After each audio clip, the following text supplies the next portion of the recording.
My name is Claire Monroe, and while my childhood may have looked ordinary from the outside, the truth was far from it. We lived in a neat two-story home in a quiet Oregon suburb. The lawn was always trimmed, the curtains always straight. My father, Douglas, worked long hours at a local bank, and my mother, Evelyn, was the high school librarian, calm, orderly, and obsessed with appearances. Then there was us, the daughters. My younger sister, Brooke, was their pride and joy. 2 years behind me, she had the golden touch, blonde curls, straight-A report cards, and a smile that could charm a room. Me?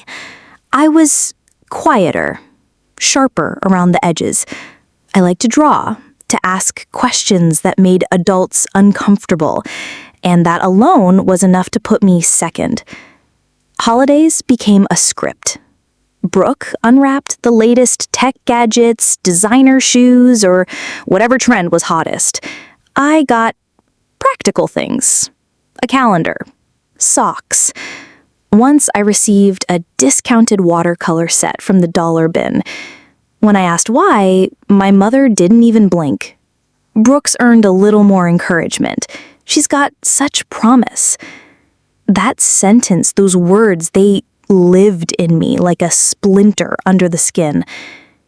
By the time we reached middle school, it was clear. Brooke was the daughter they spoke about to friends and neighbors. I was the other one, the shadow behind the star. They never said it outright, but every action confirmed it. When Brooke made the finals and a national spelling bee, they flew the entire family across the state to cheer her on. When I won a district art contest, Mom couldn't even get off work early. She showed up with 10 minutes to spare and said, "You know this doesn't really go anywhere, right?" My father wasn't cruel, just absent. Even when he was in the room, his attention lived in his phone or his spreadsheets. I could have set off fireworks at the dinner table, and he probably wouldn't have noticed.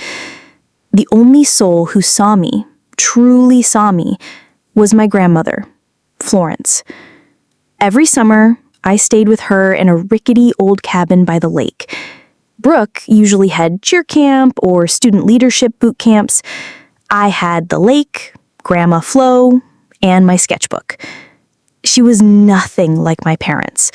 Wild gray curls, sun-tanned hands, and eyes that missed nothing. She didn't say much, but when she did, it stayed with you. "You don't just draw, Claire," she once told me while watching me sketch the outline of a birch tree. "You translate what the world overlooks. That's rare. Don't ever let them convince you it's nothing." At her place, I wasn't forgotten. I was fueled. When high school started, I stopped trying to compete for attention. I poured my energy into business club, taught myself budgeting through online courses, and picked up a part-time job cleaning offices. I'd come home after dark, finish my homework, and tuck away my tips in a coffee can labeled Freedom. My guidance counselor, Miss Patel, saw my ambition and gave me extra material on entrepreneurship. She called my mom once after I won a local startup pitch competition. "Oh, that's sweet. Claire's always keeping herself busy." Busy. That was the word they used when they didn't want to admit I was excelling. By the time college applications came around, I had one school in mind, Westbrook University. Top tier for business. I knew it was ambitious, especially without financial support, but I had to try. Brooke also applied to the political science program, of course, and with her reputation, no one doubted she'd get in. The day the letters arrived, I tore mine open in the driveway. My hands shook when I saw the word, accepted. I stepped inside and shared the news, my voice hopeful. My father gave me a thumbs up without looking up from his tablet. Nice work. Minutes later, Brooke came through the front door already shrieking, "I got into Westbrook!" Instant celebration. My mom hugged her. Dad finally stood up. There was sparkling cider, cake from the freezer, loud music. I watched from the corner, holding the same level of achievement, completely invisible. That night, something changed. I wasn't hurt. I wasn't surprised. I was focused. 2 weeks later, over a family dinner, my father folded his hands and made an announcement, addressed only to Brooke. "We've been saving for your college since you were in preschool. Don't worry about tuition. It's all covered." I remember the air being so still it hurt to breathe. I waited. Surely there was something for me, too. But there wasn't. When I asked about my tuition, my mother said, "Claire, you're resourceful. You'll figure it out. Brooke's more academically aligned. It's a better return on investment." Return on investment. I stared at them across the table and realized I could work myself to the bone and still never be enough in their eyes. But I could be enough for me. That weekend, I packed a small duffel and drove 2 hours to Grandma Florence's cabin. When I told her everything, she didn't interrupt, just listened. And then she said, "If you don't take the shot, they win. Go. Make noise. Prove them wrong without ever saying their name." That night, I stayed up late applying for scholarships, researching grants, and making a spreadsheet of every possible path forward. I would go to Westbrook. I would do it on my own, and one day they'd have no choice but to see what they threw away. I returned home from Grandma Florence's cabin with a fire burning in my chest, the kind that doesn't come from anger alone, but from clarity. I was done hoping for their approval. From now on, I'd build something they couldn't ignore, even if they never acknowledged it. That final semester of high school felt different. I walked the halls of River Valley High with a purpose. While most seniors coasted toward graduation, I doubled down. I applied for every scholarship that didn't require an essay. Then I wrote the essays. I filled out financial aid forms late into the night. And I didn't tell my parents a single thing about it. They were too busy planning Brooke's send-off. It was like a second wedding. Custom dorm bedding, a new laptop, travel-sized skincare kits in monogrammed pouches. I overheard Mom say to her sister, "We want her transition to be seamless. First impressions matter." Meanwhile, I was scouring community forums for shared housing options. I found a low-rent apartment 35 minutes from Westbrook's campus. Small, run-down, but cheap. My future roommates were strangers, but they were all students, and most importantly, they split rent 4 ways. When Brooke's acceptance package came, my parents practically danced in the kitchen. "Political science with honors," my father boomed. "Our girl's going places." I wanted to scream that I had been accepted too, that I had earned my place through sleepless nights, work shifts, and raw determination. But I knew better. In their story, I wasn't the star. Instead, I let them write me out and started writing my own chapter. By midsummer, I had cobbled together enough funding to cover my first semester. Between federal aid, 2 modest scholarships, and a private loan Grandma Florence had co-signed, I was just barely in. As move-in day approached, the difference between Brooke's journey and mine grew starker. My parents hired a moving service for her. They took days off work to help decorate her dorm, and said goodbye with hugs and a family dinner in the city. For me, I packed everything I owned into the back of my 10-year-old Honda Civic. No one offered to check the oil. No one asked how I'd get there. The night before I left, my mom stood in the hallway holding a set of faded twin bed sheets. These might still be good, from when your aunt stayed with us. It was the only acknowledgement that I, too, was going to college. I left at 6 a.m. the next morning without fanfare. My roommates helped me carry boxes up 3 flights of stairs. My room had peeling paint, a flickering light, and a window that wouldn't quite shut. but it was mine. Classes at Westbrook started 2 days later. I was exhausted before the first lecture.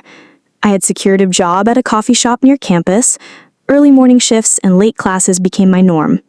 On weekends, I picked up hours at a used bookstore, shelving dusty novels and helping students find the cheapest editions of overpriced textbooks. I lived on granola bars, microwave rice, and willpower. And yet, I was thriving. In my business ethics course, I saw the world through a sharper lens than most of my peers. They talked about theoretical scarcity. I lived it. They debated risk management. I had learned it out of necessity. One professor, Dr. Callahan, asked me to speak with me after class. "Claire, your insight during the supply chain discussion, was that from personal experience?" I nodded. Sort of. I run a small freelance business online, virtual assistant stuff. Started it to help cover school. She leaned back in her chair, impressed. "That's not small, Claire. That's initiative.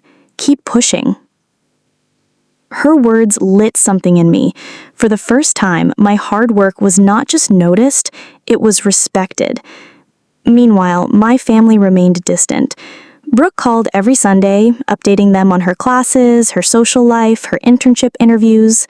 My parents would text me, occasionally, if they needed something. When I couldn't come home for Thanksgiving because of double shifts, Mom replied, "Understandable, hope you're managing, love you." There was no invitation to reschedule, no mention of missing me, just a polite placeholder of love. But Grandma Florence called me that night. She stayed on the phone while I ate a cold dinner in my tiny kitchen, and before hanging up, she said, "You're not alone in this, and they'll see. One day, they'll all see." She believed it. I was starting to believe it too. By the end of my first semester, I had a 4.0 GPA, 3 part-time clients for my VA business, and a reputation in my department as someone to watch. I wasn't just surviving, I was becoming the kind of woman they said I could never be. Winter arrived with biting winds and early darkness, but I barely noticed. My days were a blur of lectures, shifts, assignments, and cold walks between work and home. There was no time for self-pity. Every hour was accounted for, every dollar stretched. And yet, I had never felt so focused. My business classes weren't just theory to me, they were my real life. Budgeting, time management, operations, negotiation, I was living it. While my classmates debated case studies, I was applying strategies to real invoices and client calls. One evening, as I cleaned the espresso machine during closing, I got an email that made me drop my rag mid-wipe. I had been selected for a research assistant position with Professor Callahan. The offer came with a stipend and flexible hours. That night, I cried, not because of the money, though it helped, but because someone had chosen me based on merit. No strings, no favoritism, just recognition. The position opened new doors. I had access to research journals, networking events, and best of all, time. With fewer hours at the cafe, I could put more energy into my growing client list. By spring, I had 5 regulars, small businesses needing help with emails, scheduling, and light social media work. I built a simple website, wrote my own contracts, and even filed for a business license. It wasn't much, but it was mine. Mine. Meanwhile, Brooke posted pictures from galas and student conferences, posing with deans and city council members. Our parents commented under every photo with pride and adoration. I never begrudged her success, but I did envy the ease. Every inch I climbed felt like scaling a mountain barefoot. Still, I kept moving. Then came a new twist. Brooke emailed me. Her message was short, almost hesitant. "Hey, I heard you're doing well at Westbrook. That's great. I'm struggling a bit with my policy thesis. Any chance you have time to talk?" I stared at the screen for a long time. Years of resentment bubbled up. Why now? But I agreed. When we met at a coffee shop near campus, I barely recognized her. Her eyes were tired, her posture slumped. She admitted after some small talk, "I'm failing," she said. "My advisor says my research lacks structure. I don't even know where to start." I took a deep breath. Part of me wanted to let her flail, just like I had been left to. But the other part remembered the girl I once adored. Before the comparisons, before the divide. "Okay," I said, "let's fix this." What began as one meeting turned into weekly sessions. We rewrote her outline, dug into journals, and practiced presentations. She worked hard, and slowly she improved. And as we worked, something else happened. We talked, really talked, about Mom's sharp favoritism, about Dad's silence, about what it meant to constantly be measured against each other.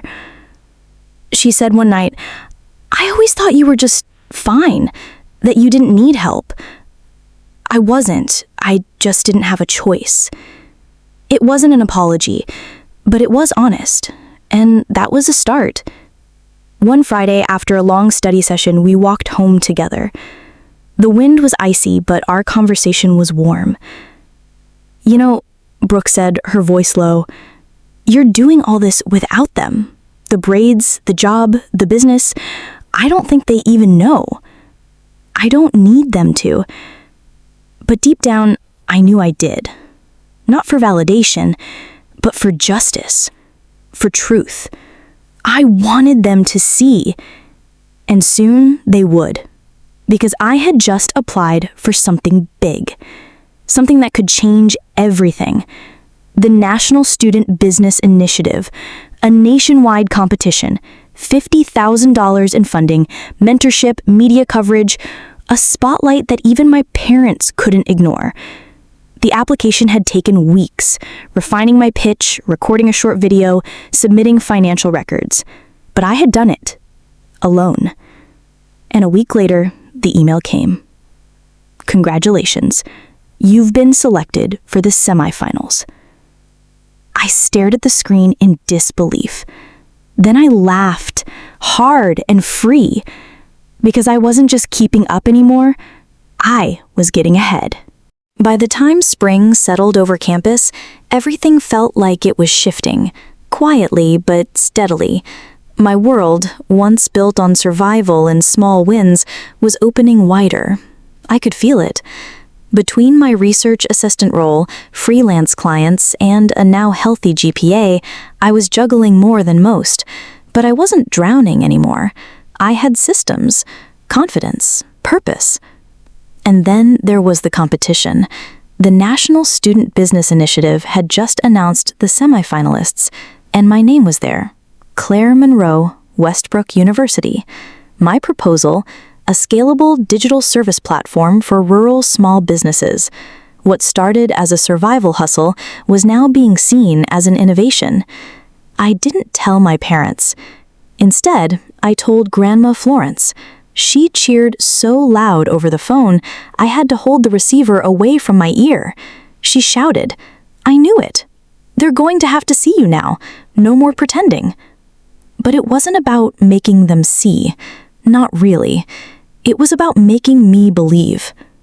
The next few weeks were a blur of refining my business plan, building a sharper pitch deck, and practicing every single word until it flowed like water. Professor Callahan carved out time each afternoon to rehearse with me. "You're not just a business student, Claire. You're a strategist. You understand people. Tell that story." And I did. The day of the regional finals, I wore a navy blazer borrowed from my roommate, a crisp white shirt, and my most reliable flats. I looked polished, capable, even though my stomach churned like a storm. My pitch went better than I imagined. The judges asked tough questions, but I had answers. Real ones. Numbers, testimonials, a roadmap. When I finished, one of the panelists, an investor from Chicago, smiled and said, "You've done more with less than most people do with everything." A week later, I got the call. I had made it to the national finals. The grand event would be in Washington, D.C., presenters from across the country, media coverage, and a final round of judging that would decide the top prize. The finalist list went live on the competition's website. My name, my photo, my project, front and center. That night, I received a text from an unknown number. Dad, just saw your name online. Business competition? We didn't know you were doing all this. Congratulations. Just that. No call, no offer to help, no we're proud of you, but still, a crack in the wall. I didn't respond. Instead, I kept moving. Brooke, by now, had not only salvaged her thesis, but received high praise for it.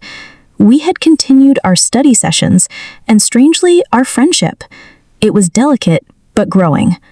One afternoon, she joined me at the library after my pitch rehearsal. I was reviewing feedback from Professor Callahan when she asked, "Do you think they'll ever admit it?" I didn't look up. Admit what? That they were wrong about you, that they picked the wrong daughter. I finally looked at her.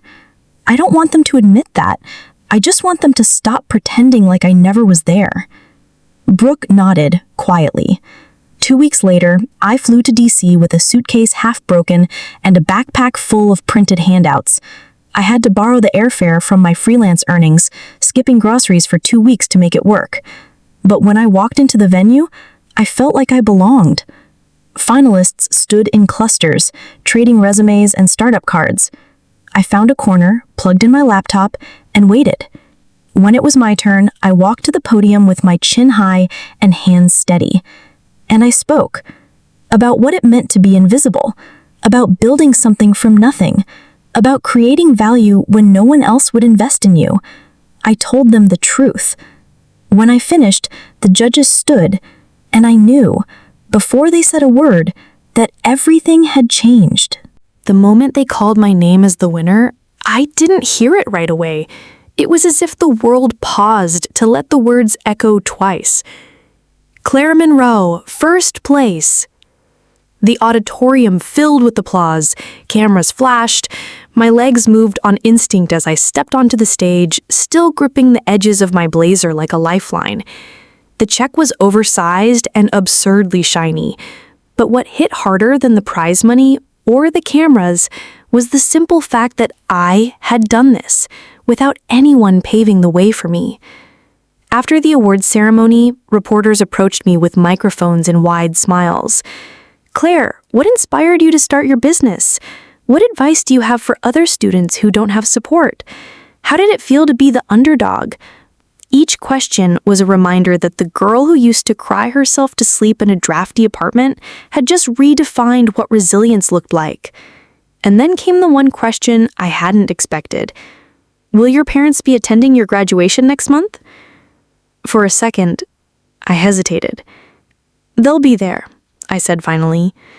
"They always taught me how to work hard, even if they didn't mean to." It wasn't a jab. It was the truth. The story hit Westbrook's student news site the next day, then the business school's page, then a statewide entrepreneur magazine. By the time I returned to campus, I was being recognized by classmates, faculty, even people I didn't know. But recognition wasn't what I craved. Closure was. Graduation week arrived fast. Brooke and I were both scheduled to walk. Our parents had made travel plans weeks ago for her. They only learned I'd be on stage when the dean of the business school personally called to inform them I'd been selected to deliver the student commencement speech. I never asked how that call went. The night before the ceremony, I stood in front of my mirror rehearsing my speech for the 100th time. It wasn't just a celebration, it was a reckoning. Brooke walked in quietly, holding 2 matching caps. She asked, "You ready for tomorrow?" I nodded, tucking a strand of hair behind my ear. "It's strange, I've waited so long for this, but it still doesn't feel real." She handed me the second cap. "I thought we should wear the same one. We started this race together even if we didn't run it the same way." It was the most sisterly gesture I could remember. I took the cap and smiled. The next morning, the sky was clear, sharp blue and full of promise. As we lined up in alphabetical order, I spotted our parents in the crowd. My dad was dressed in a navy suit. Mom wore an elaborate hat and sunglasses that covered half her face. They sat near the front, their posture stiff, their expressions unreadable. I didn't wave. The ceremony unfolded in a blur of names, applause, and camera clicks, and then the university president took the stage. This year's student speaker is someone whose story redefines perseverance, creativity, and drive. A first-generation entrepreneur, a national competition winner, and someone who has shown us what it means to lead without a spotlight. Please welcome Claire Monroe. The applause swelled. I took the podium. My hands didn't shake. My name is Claire Monroe, and 4 years ago, I moved into a tiny apartment with secondhand sheets, 2 part-time jobs, and 0 family support for my education.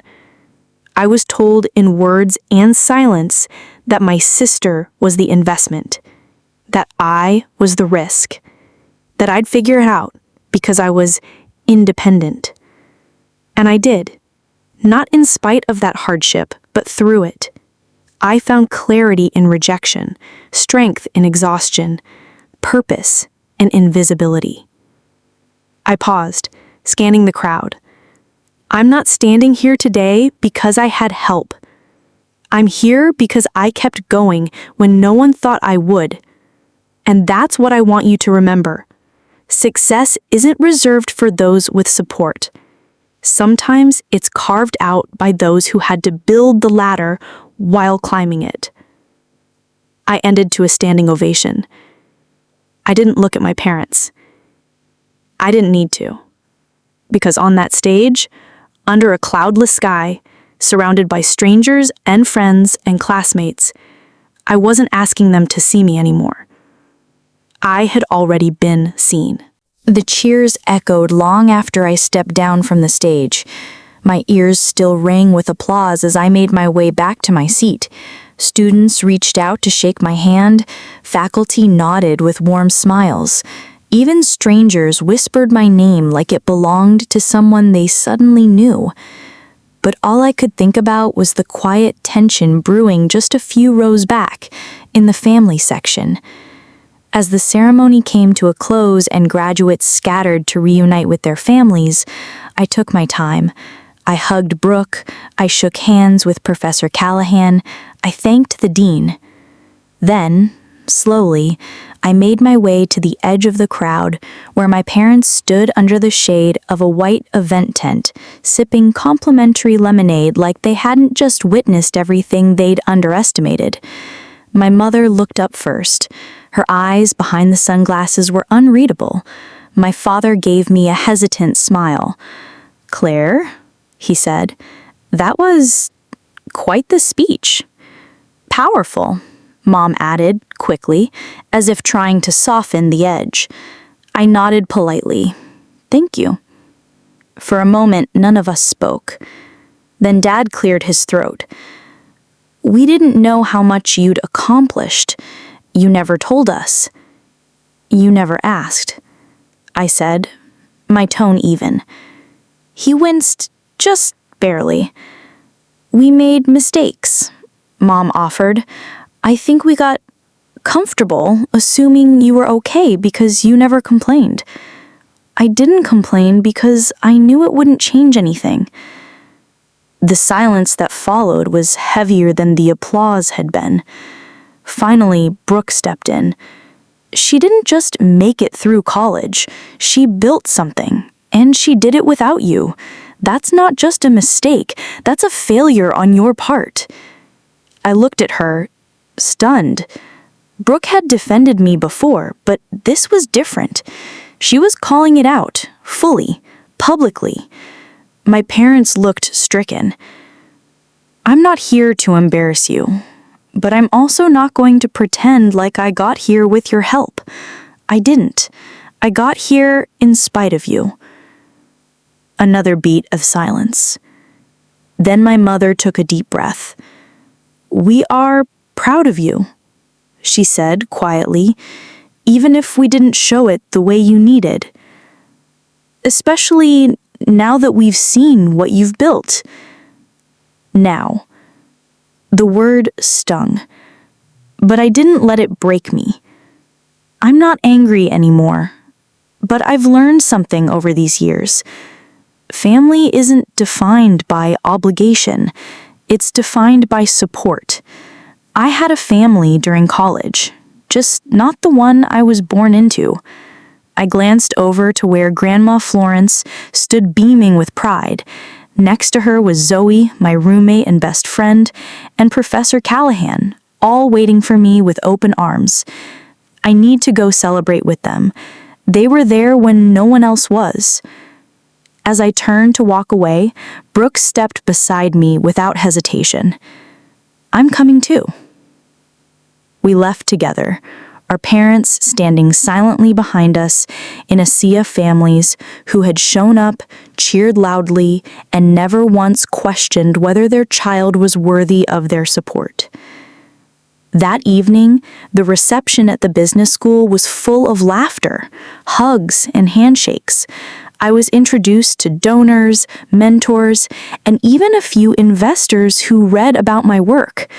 One of them, a woman with silver hair and a sharp suit, pulled me aside and said, "You've got a story worth building a brand around. If you're ever looking to scale, call me." I smiled. I will. Later that night, as the sun set behind the administration building and the campus lights flickered on one by one, I stood under the oak tree near the fountain, the one I used to pass every night on my way home from work. Back then, I used to wonder if anyone would ever really see me. Now I knew the answer. They had no choice. A week after graduation, my life looked completely different. The pace was quieter, but my calendar somehow was even fuller. I had moved out of the cramped student apartment and into a modest one-bedroom on the east side of town. Nothing fancy, white walls, worn carpet, and creaky cabinets, but it was mine, paid for entirely with income from my now steady client base. Every morning, I woke up, brewed real coffee instead of leftovers from the cafe, and sat at my desk by the window, planning, building, scaling. The blueprint was no longer theoretical. It was real. My small business had grown beyond virtual assistant work. Now it was a boutique digital operations firm helping solo entrepreneurs automate their workflows. What started as a lifeline had become a livelihood. Word spread fast. Clients referred friends. One local business association invited me to speak on a panel. I created templates, started recording tutorials, and even launched a mini course. The income was consistent, and for the first time, my balance sheet felt secure. Still, I didn't slow down. Not because I was afraid of failing, but because I had learned how to win the hard way. And that kind of drive doesn't turn off. It transforms. Meanwhile, the cracks in my relationship with my parents didn't vanish overnight. They reached out occasionally, mostly polite, awkward texts. I responded when I felt like it. Brooke, on the other hand, called regularly. She had accepted a fellowship with a nonprofit focused on educational equity, something that, ironically, aligned more with my story than her own. "I want to help kids who never got a fair shot," she told me one evening over dinner. "Like you." I corrected, "Like us. We both lived in that house. We just wore different masks." Grandma Florence remained my compass. She visited me often, always bringing baked goods and wisdom. One Saturday, she handed me a wrapped box. She said, "I've been saving this since the day you left for college." Inside was a delicate bracelet, silver, with a tiny compass charm. She said, "This belonged to my mother. She said, when the world doesn't show you the way, trust your own direction." I think it's time it belongs to you. I fastened it around my wrist and felt in that small gesture generations of strength. By late summer, Westbrook's alumni office invited me back to speak to incoming freshmen. They want them to see what's possible, the coordinator said, especially for those who don't start with a clear runway. The auditorium was packed with nervous new students and exhausted parents. I stepped onto the stage, not as someone trying to prove anything, but as someone finally owning her story. I didn't come from connections, I didn't have funding, I didn't have cheerleaders in the stands, but I had grit. I had mentors I found along the way, I had hard nights and harder mornings, and I had a vision that wouldn't let me quit. Afterwards, a young woman approached me, quiet, shy, holding a notebook full of scribbles. "I don't have support either," she said softly, "but your story, it gave me hope." I handed her my email. Hope is good. Action is better. Let's build something. That night, I updated my mission statement on my website to help people turn survival into strategy and turn pain into power. Because that was the blueprint now, not just for me, but for everyone who had ever been told they weren't the investment. Fall returned, and with it came a kind of peace I hadn't known before. Not the absence of stress, but the presence of purpose. I was no longer running just to prove I could. I was building with intention. My business had expanded to include a small team, 2 freelancers I mentored and paid fairly. Together, we served a roster of clients across multiple industries, offering digital systems, content planning, and operational support. We weren't flashy, but we were solid, reliable, scalable. One day, I received an email from Westbrook School of Business. They were creating a new mentorship initiative for first-generation college students. Would I consider being their inaugural mentor in residence for the pilot cohort? The offer came with a stipend, an office on campus, and a chance to directly impact the students who needed the kind of guidance I once searched for alone. I said yes immediately. Walking into that office for the first time, I paused at the nameplate on the door. Claire Monroe, entrepreneur in residence. I touched it gently, then stepped inside. The room was plain, but I already saw the potential. I imagined one-on-one meetings with students, brainstorming sessions with sticky notes on the wall, conversations that would shape not just businesses, but belief systems. The program launch was set for October, and the keynote speaker? Me. My parents were invited, of course. And this time, they responded. When they arrived, they looked nervous, hesitant, but different. There was something quieter in their presence, less armor, more effort. After the presentation, which detailed not just my journey, but the vision for the program, they approached slowly. My dad spoke first. "You didn't just survive, Claire. You built something extraordinary. We're sorry it took us this long to see it." My mom added, "You made something out of air. You taught yourself how to fly. I don't know how we missed it, but I hope it's not too late to learn." It wasn't a full repair, but it was real. I nodded. Learning is always welcome. Just know that what you're seeing now didn't begin when I succeeded. It started when I was invisible, and I did it anyway. Later that evening, I found Brooke standing near the event's welcome banner, smiling at the sight of students lining up for orientation. "You've created a door where there wasn't even a wall," she said. I looked around at the new faces, the wide eyes filled with hope and nerves. They'll do incredible things. They just need someone to remind them they can.